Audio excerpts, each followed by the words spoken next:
Can people see us? Is the internet out there? Are our friends out there? Carly, can you see us or hear us? Hello? Anyone? Anyone? Oh my God. We have no idea this is working. I have everything queued up. Hi, Carly. Can you see us? Yeah, we got it to work. Awesome. All right, so we are experiencing some very funny difficulty. Oh, I love that. That's a perfect perch. We are experiencing, this is our second time or third time trying to do this today, and it looks like it's working. We tried it yesterday, and it did not work either. But every time we've tried it in beta, it's worked. So I'm so glad you're here. Yay, Megan. Hi, Megan. How are you? It's so good to see you. All right, so let's start over. Sure. Well, do we need to do the writing's important? Well, we can. Yeah. That can be the gist, and then we can. All right. I'm Amy Hart. Sascha. We are members of the Heart Spark Collective. We are working on an awesome book called Resilience. We have a whole bunch of backers right now. It's really exciting. We're getting so close to our goal. We're like $224 away from it, I think, right now, which is like crazy in like 6 days. I haven't looked at the internet today because my room's flooding. So. Anyway, we are live at the Heart Spark house in a very strange location with a wired in, and we're running good, and hopefully it'll stay live. We want to give some shout outs to some of our supporters out there who are watching the stream or who may watch the stream at some point. And Sascha, would you help me with that? Mm-hmm. All right, so we've got Carrie Miller, Free, Kate Stock, Sarah N, Transnational Study, Katie Eel, Damned Optimist, Paul Hendry, Catherine. Hi Catherine. Angela M. Kirkpatrick, Annie Bodsworth, David Foley, plus Tegan and Supergirl. The Void Academy. I want to know what the Void Academy is. The Void Academy featured us as like a Kickstarter. That was awesome. That's cool. They're pretty cool. Kate Gordon, Monique Mata, Trisha J. Woolridge, Beth Cope, Sarah Schulman. Hi, Sarah. Audrey Wolf. Hi, Audrey. Katie Levin. Mike Vaughn. Oh, Angel's already there. Heather Flusher. Amy Mando. Tim Chevalier. Stephanie Cranford. Charlie Birch. Shanta Dodson. M.B. Williams. Amanda Schaefer. Jim Flood. Dominique Zeltzman. Chloe and Amari Flora. Hey, Chloe and Amari. Becky Silverstein. Alex Gino. Xavier Lee. Hope. Margot. Thank you, everyone, for supporting us right now. We're really grateful for your time and energy, and we could not be doing this without you. You all have been making this amazing. I did not expect us to make 7 days. You all right? I'm good. Yep. I did not expect in 7 days that we would make our goal, which is like kind of ridiculous and kind of awesome. And it's so amazing to know that so many people are excited about what we're doing and want to support trans women and AMAB non-binary writers. I didn't think that would ever be a thing that I would see in my life. Here we are. So Sascha, could you tell us a little bit more about yourself and what you do and who you are and all the things? All the things. Well, we spend a lot of time alone, kind of intentionally. I'm intensely introverted, so doing things like this and reading in front of people's a fun challenge. In my work life, I've been a writing tutor for the last couple of years. Kind of working with anybody who comes into the office, but a lot of adult education and English language learners. And in my activist life, as much as I have one, I kind of do. I'm involved with like anti-racism solidarity work and that kind of thing. So what inspires you to do your writing? How did you get started writing anyway? It's just kind of a thing I have to do, or I'm going to lose my goddamn mind. Yeah. specifically like taking it seriously in 2013. Well, it came out as genderqueer in 2003. And then in 2013, I was like, maybe hormonally transitioning to, well, whatever, I don't need to get into the details of it. I decided hormonally transitioning might be the path for me, and short version of it, it wasn't the right choice for me, despite an attempt, and led to some very adverse mental health circumstances. And I had a pretty much like complete breakdown, ended up moving to Olympia and kind of starting everything over that I thought I knew. And it seemed like the time, like writing had always been something I wanted to take more seriously. And I found myself living on one of my best friend's farms, and I was like, well, this is the time to do this. I live in like an old farmhouse. What else am I going to do? It's rainy and dark at 4 p.m. Yeah. Well, would you like to read a selection of your work for us? Yeah, I hadn't thought about that. Maybe I'll read the introduction to the story that's being going into the anthology. You are in the front yard. I see you for the first time amongst the dry West Denver desert grass and debris. That image of you is burned into my head forever. Dirty green dress, grandma glasses, 5 o'clock shadow, hands and face covered in tattoos, wild-eyed and smiling like a maniac. Your dog is at your side. We make small talk. I can't remember what about now. Hannah and I have to leave. I push off my skateboard, and your dog latches on, pulls it out from under me, and begins to run away with it like a bone. I am sure she's going to snap my skateboard in half and then maybe go for my leg. Chessie Bordeaux, you drop that skateboard right now. I liked you both from the start.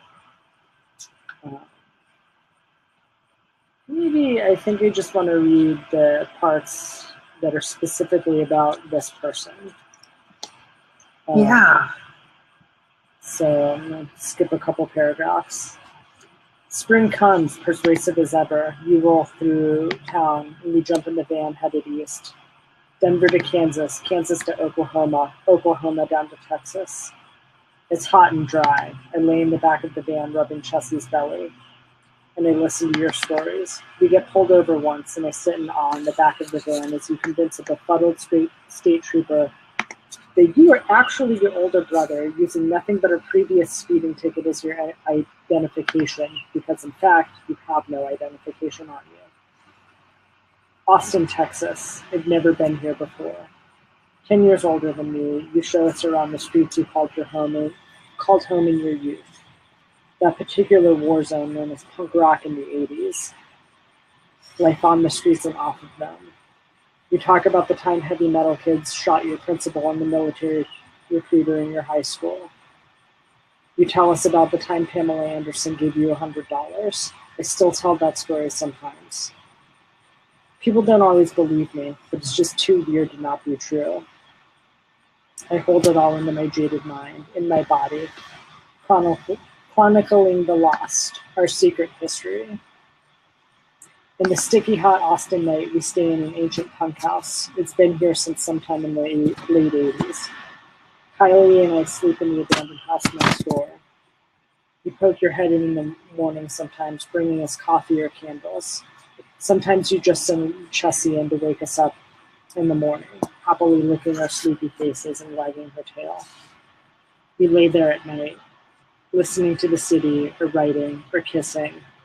This isn't the life I want to live forever, a moldy house at the edge of town and struggling to feel anything. but it will do nicely for now. Keep going. Yeah, keep going. Okay. No, I'm loving this. A week Thank you. later, you dropped us off on the highway outside of town. You gave Kylie a knife and you wished us luck, and we watched you drive away. We caught rides to Arkansas, then North Carolina. We never saw you again. Just like that, life is fleeting and beautiful and tragic sometimes. We were never close, sure, but you were my friend, and I looked up to you. I called to say that I wanted to visit twice, and you offered your home to me twice. I ended up stuck on the highway outside of Richmond twice. Then, of course, I finally did make it to see you for the last time. I came to say goodbye. The call came on Saturday morning. I looked down at my phone, and there are 3 missed calls in under 5 minutes. This is never a good sign. Did I ever tell you? I was walking patients into the abortion clinic, past all these disgusting men and their mutilated fetus posters. The voice on the other end of the line was shaking. She died last night, was all it said. I hung up my phone and kept my head down, and I jumped on my bike to ride home. To this day, I consider it a small victory, not losing it in front of the protesters. You know how those motherfuckers are, preying on your emotions, and then I would have punched one of them right then and there. I rode my bike home as fast as I could, and I laid in bed with Hope crying. The next day or the day after, I don't remember, we drove all night through the wind and rain to say goodbye. It was hurricane season in the south, and we got the tail end of It is gray and muddy. I walk up the stairs into your house. Chessie is curled up on Josh's bed all alone. It was the very first time I had ever seen her without you there, too. I sat down next to her, and it hits me like a storm. You were gone forever. Morning drag, funeral parade, painted faces and instruments. West on Chestnut Street, left on Montford, down Haywood. We walk to the river, your funeral barge in tow, the band playing your songs. At the river, your raft is laid out. We draw on it. We write you letters. We tell stories. We sing to you. I close my eyes and try and find the strength to believe that you can somehow still feel how beloved you are. The sun starts to set in the west, and your raft is set alight and sent down the river.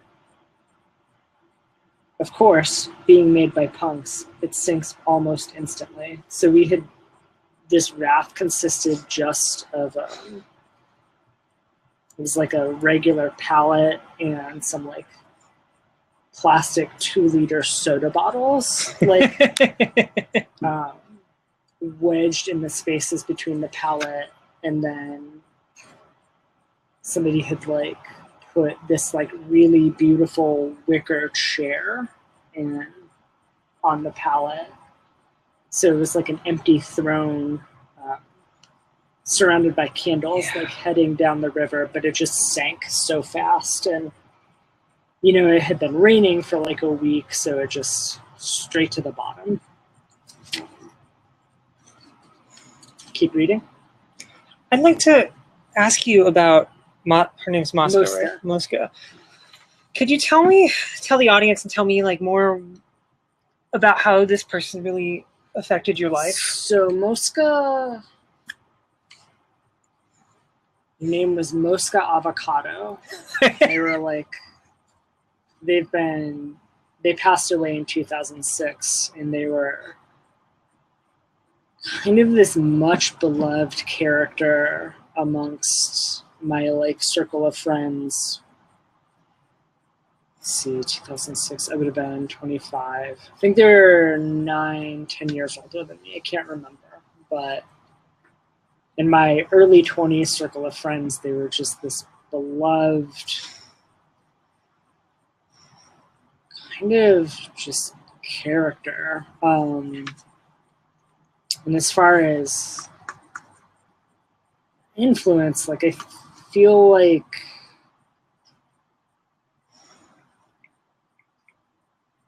I don't know what it's like for young like younger trans and gender variant people, but I feel like circa 2002, 2003, there were much fewer representations of us in the media, in our subcultures, everywhere. And so Mosca is one of, I think since the way my memory works, I can track it, was like maybe the second trans person I encountered as a young person, and I had just come out as genderqueer. Maybe it wasn't even out yet. They like coincided. Like I had been playing with ideas of gender expression since I was, forever. But then I meet this person and they are just punk and fierce and outspoken and kind of menacing and trans. I mean, like the stories about this person in my circle of friends from that era are like the stuff of legend, just the stuff she got up to and got away with because her, I don't know, I'm going to go out on a limb and say it. I think the things that trans people had to do to survive even 15 years ago were maybe more difficult than they are now. I don't know. They were. Great. Thanks for No, that's not a question. It was impossible. Yeah. And so like I just thinking about that, I'm like, okay, so how hard was it for my friend that was a decade older than me? Like I don't even, was it like in the 80s and the 70s and farther back? Yeah. And so maybe if I think about it, like this person was, the furthest back my direct oral history goes. Like it's, right. As a young person, she was the oldest like gender variant person I knew, and just lived not always well, but really authentically and just bravely. In this way that, I think it was harder to do in the late 90s, excuse me, in early 2000s. And she did so into like, so she was really immersed into like transient train hopping punk culture. And that's where I came from too, or one of my many kind of like subcultural avenues. And so she lived in that world as a trans person too, and I think at the time nobody else did that. And so it was, like I feel like every gender variant person has one of those people where you're like, oh, there's you, like there's me. I am not the only fucking freak in the world. And I know I am not the only person that this person Mosca was, that Mosca was for them. Like I've heard other people who are my age, a little bit older, a little bit younger, like, that, like what that person brought to my life was super eye-opening, super affirming. And so that's a lot of what they were for me. And they're just funny and weird and menacingly charming. Like the Pamela Anderson story is totally real. Do you want to tell that story? Yeah, because it's a good one. I've referenced it in readings and then I didn't put it in. It's like, oh, it works to like really kind of allude to it. Yeah. And then I've had people come ask me outside of readings. So Mosca had this pit bull named Chessie, who she was inseparable with literally until the day she passed away. And sometime late 90s, early 2000s, her and Chessie and another friend are traveling, and they run out of money for dog food. And so they're in Southern California somewhere. And so they're like, fuck it, we're gonna fly a sign, like, need money for dog food. And so this woman comes up to me and she's like, I'll just buy you dog food. Why don't one of you come into the store with me and just hang out with me while I do my shopping. I'll buy you a bag of dog food. It's great. And so our other friend stays outside the store with the packs and the dog. And Mosca goes in with her. And they're just like kind of making chit chat about how much they like pit bulls and, you know, liking animals and blah, blah, blah. And throughout the whole time, Mosca's like, this person looks kind of familiar. Where the fuck do I know her from? And then at some point it's like, wait a minute, are you Pamela Anderson? And she's like, yes, I am.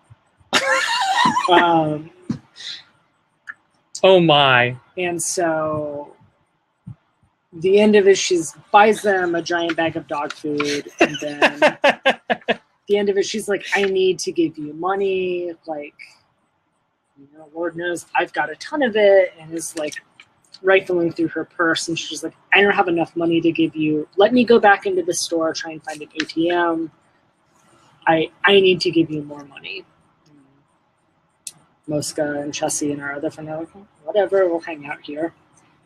So Pamela Anderson comes back a couple minutes later and is like, I'm really sorry, I couldn't find an ATM, I couldn't find they won't give me money back on my credit card, this is all the money I have with me here. Aww. And hands them $101 in cash.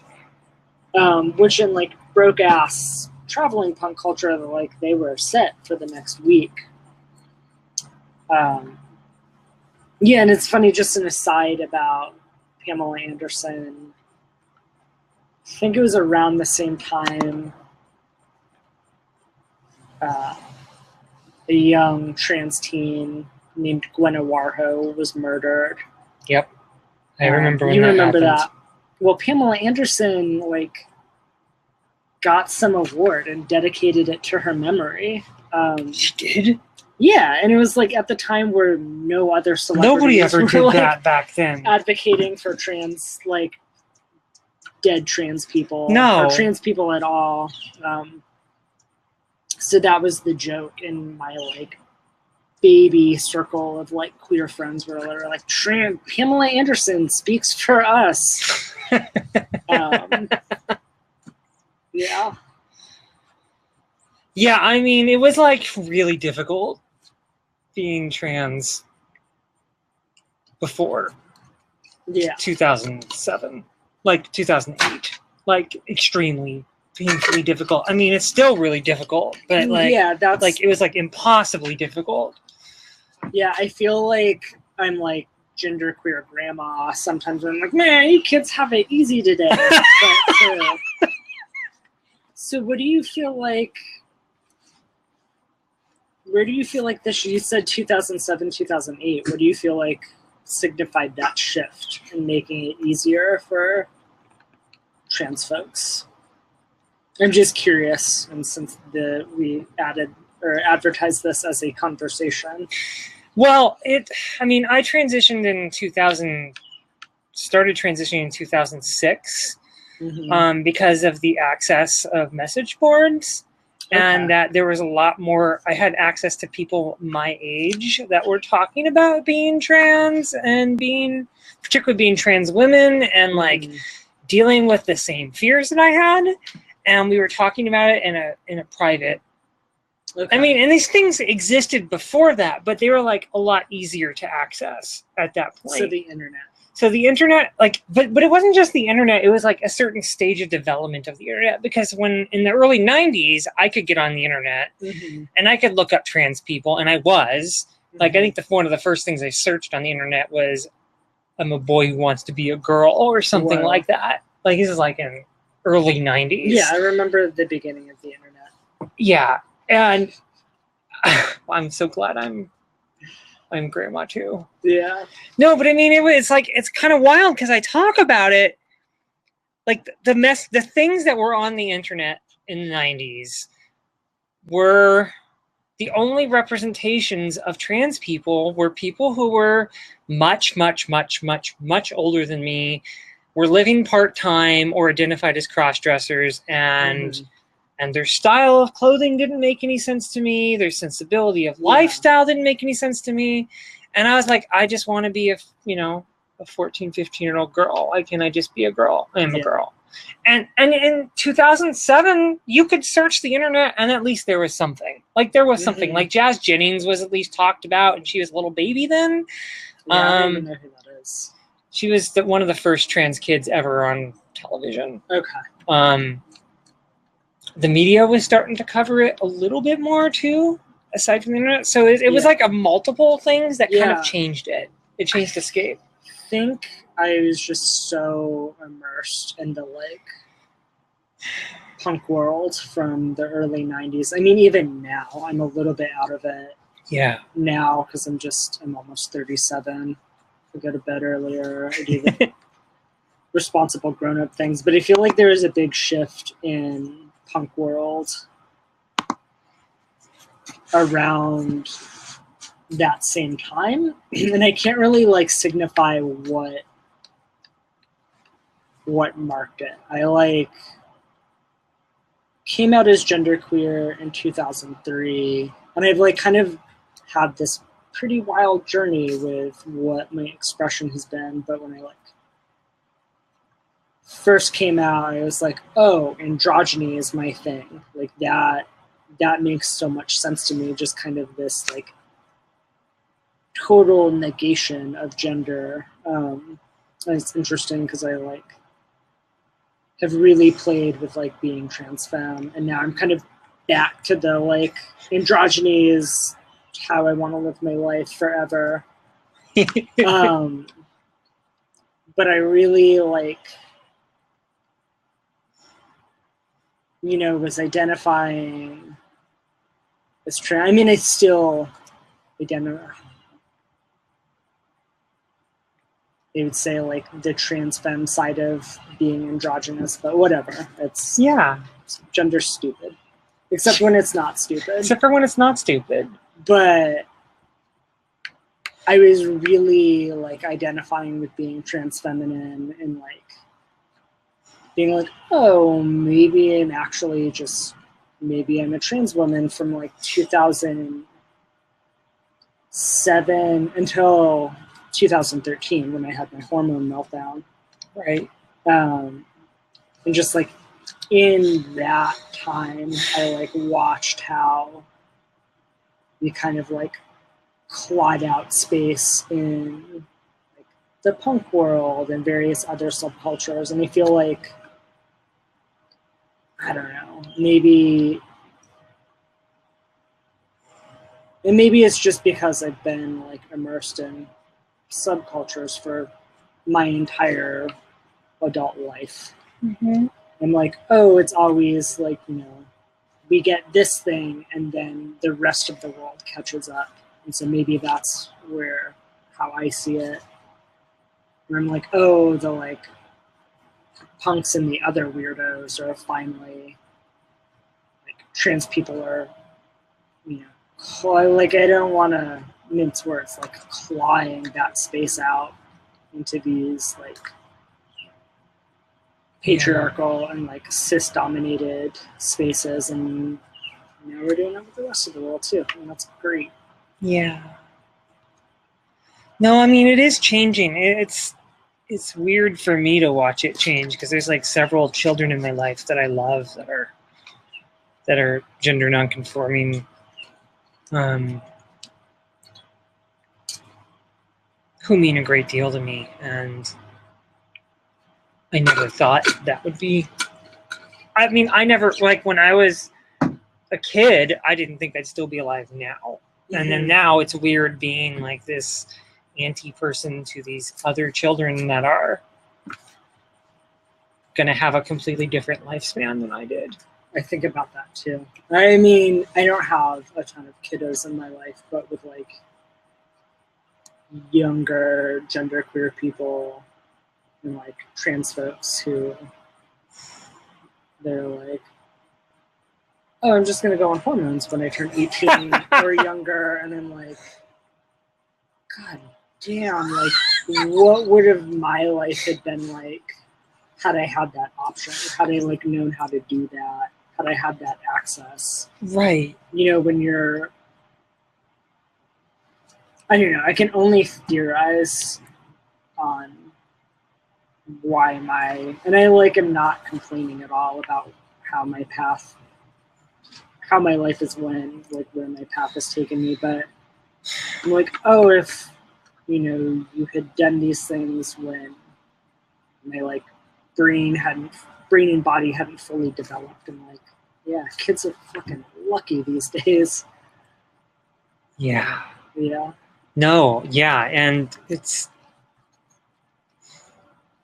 anyway, it makes me really excited that we get to make this book together. Yeah. It's going to be amazing. You know, one of the things that I dream about is that now we're going to have this like collection of stories that will be accessible. At least we'll try to make it as accessible as possible so that everyone who's struggling out there with their gender, or they're struggling to know if they're not alone, they'll find some hint of themselves in this collection. It is a beautiful way to put it. Yeah, and I think that's part of why I wanted to include this story in the anthology, because the person I wrote this about, like, they have since passed away. And I know, like, other people have written about them. It's interesting too because they like also had a like variety of gender expressions, and I've heard other people refer to them as he, and they're just kind of wildly fluid, which is a thing I like always admire in people. I struggle with black and white thinking in this way, only for me. Other people can do what they want, but I'm like, I have to be this thing or this thing. Like, things have to fit in this way. But I like randomly a number of years ago came across a story about Mosca in a zine about grief, and I was like, oh, whoa, like, you know, I like, I don't know if I'm going to read more of the story, but spoiler alert, this person passed away at home, and I moved into the house that they lived in just about 3 years after they passed away. And I lived in the room that they died in, and it was never weird. It was always very comforting. It was like, oh, I live with my friend's ghost. I loved that. Which is amazing. Yeah. But it was just like I found this story about them in a grief zine. I didn't know it was going to be there, and there was like a picture of my house from the day, like the day she passed away. We had this fence. You know, it was kind of like this, but it was like out further in the yard, and people kind of like the thing I'm sitting on. It was like a wood top. Yeah. It was further out in the yard, and people had like put candles all over the fence and notes and stuff. And I was like, oh, there's that picture of my house. Like, I had that picture in my room for years. And but yeah, like, because this person was such a big deal for me, like, I don't want their story to like be forgotten. Like, they get to be immortalized in this way. Like, my circle of friends all still talk about them. It's not as much nowadays because they've been gone for almost 12 years. But now they like them, and kind of like the fact that they were like, oh, you were this person for me, like that gets to be immortalized now, and that's really cool. And I think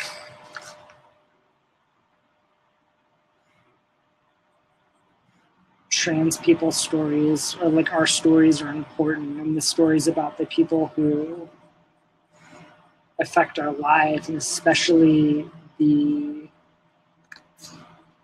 trans people, and especially the trans women who aren't here anymore. Like their stories are like vital and important, like absolutely worth telling, because so many trans women don't make it. I don't know, or not don't make it, but No, we don't. The violence against trans femme people is disproportionate,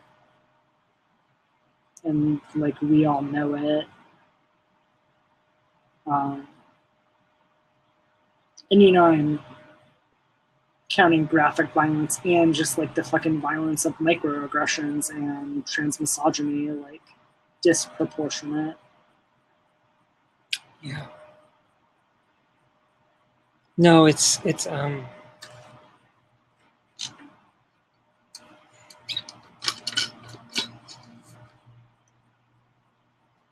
yeah, that Sorry, Downer, or excuse me, I'm having feelings. sorry, It's being okay. Debbie Downer up here. No, but My I mean, perch.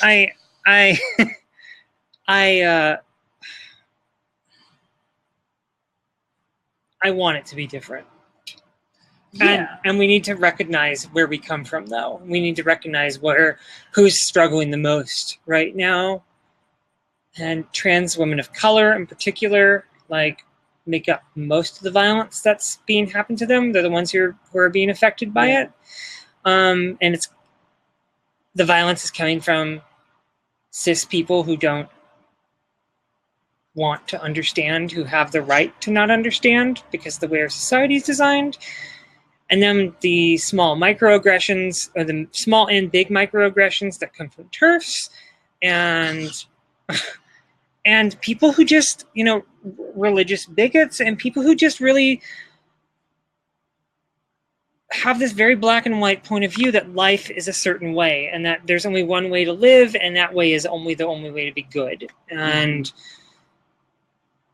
I want the world to be different. I think it can be different. I know things are very, very dark in this world right now, and things don't look good, and the planet is dying in a lot of ways, and we're on the brink of war all the time, at least right now. And I don't want to give up. Yeah, I don't know. Maybe it's naivety. I talk about this with my sweetie all the time, but I think we're gonna win.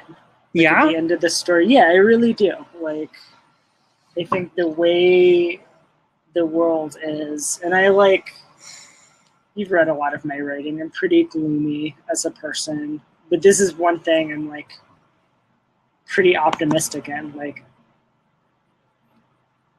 We're totally on the verge of war all the time, and white supremacy and fascism are like constant danger, and putting other people in constant danger, or putting not other, like highly vulnerable people. But I also think like what's happening right now is like this culture as we know it, like in its death throes. And I don't think like this is the fight we are fighting. We'll fight any of the things is going to be pleasant. I think it's going to be ugly, but I think we win at the end of it. I mean, I have to think that right now because the alternative is despair. I'm going to believe we win too. So I want to wrap up. Yeah. Sasha, do you have any last words, questions for me, comments to the audience? Thank you for watching this. I am incredibly awkward. Not used to doing things like this, and thank you for pushing me to do it and reminding me that we get to claw out space in the world. Oh, and since we brought up TERFs, I just want to say, fuck you, Kathy Brennan. You are not goth. I am goth. You are not goth. I'll end on that. Thanks again, everybody, for coming. Thanks. We'll be back on Sunday with our friends Bridget and Talia. They'll be calling in from Canada, and I will be probably inside the house.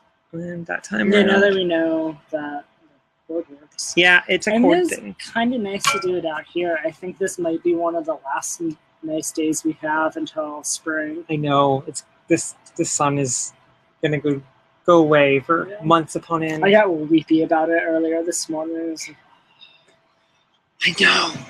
I'm sad. I'm like didn't spend much of the time outside. I've been spending all this week inside running the Kickstarter. okay. All right. Good night, Thanks. everybody. See you later. Bye. Bye. Meow meow.